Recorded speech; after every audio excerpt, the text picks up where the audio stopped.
already walked past it. It was right over there. We'll walk past it again on the way out. Don't worry. All right, can you guys see okay? Excellent. All right, folks. Now we call this the hoist room because of this great big machine sitting here on the floor next to me. This is an 1800 steam-powered hoist. You get a chance to see the faceplate on that. It actually says Union Iron Works, Georgetown, Colorado. Gotta be proud of what comes out of your community. This was designed by our mine manager here at the Lebanon. His name was Julius Poley. He brought his blueprints down there to Georgetown. They manufactured all the parts for him. And this thing was assembled right where it still sits today. This machine is so heavy and so well anchored to the rock below it, we couldn't move it if we wanted to. Not to mention in its current condition, it'd probably fall apart if we tried.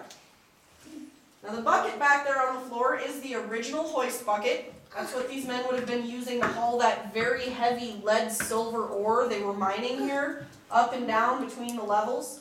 You can see back in the corner of the floor there another of those winds is where it goes down to the lower two levels of the mine.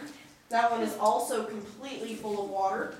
Then at the top of that ladder, that's what's called a raise.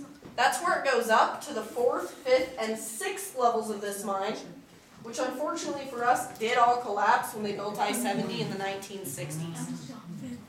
Now this entire room, from back to front, floor to ceiling, wall to wall, was also the site of what was called the Morning Star Lode. If you've ever heard that expression, we hit the mother lode, it's an old mining term. This is where it comes from.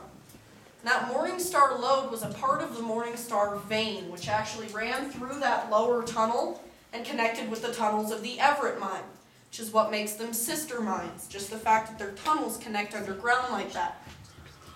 However, guys, we all know just because you're sisters doesn't mean you get along, right?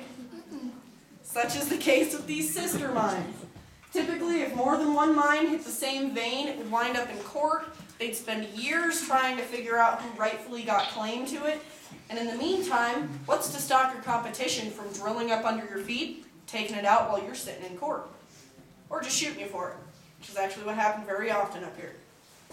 Now, just to give you folks an idea of how many sister mines there are in this area and how diverse these mountains are as far as their mineral content is concerned, if all these tunnels were still intact, you could go through this lower tunnel, and not only would you come out in the Everett mine, you would eventually come out inside the 730 mine, about a half-mile west of Silver Plume, about a mile and a half as the crow flies from where we're standing right now. Now, according to a local legend, if you were able to go up that raise after several twists and turns and ups and downs, you'd eventually come out right in the basement of the Silver Plume Saloon. Isn't that handy? Now, folks, we are standing inside Republican Mountain right now. The Lebanon here is one of 12 mines which runs through Republican Mountain. Even in the 1800s, at about $1.25 an ounce, they pulled over $750,000 in silver from Republican Mountain alone. Democrat Mountain, which is right next to us, never yielded 1 red cent. We do have a couple Republicans in the crowd today. No, I'm just kidding, guys. But that will go to show you it took more of a lucky geologist than a good one. Does anyone have any questions for me so far? To get back this far,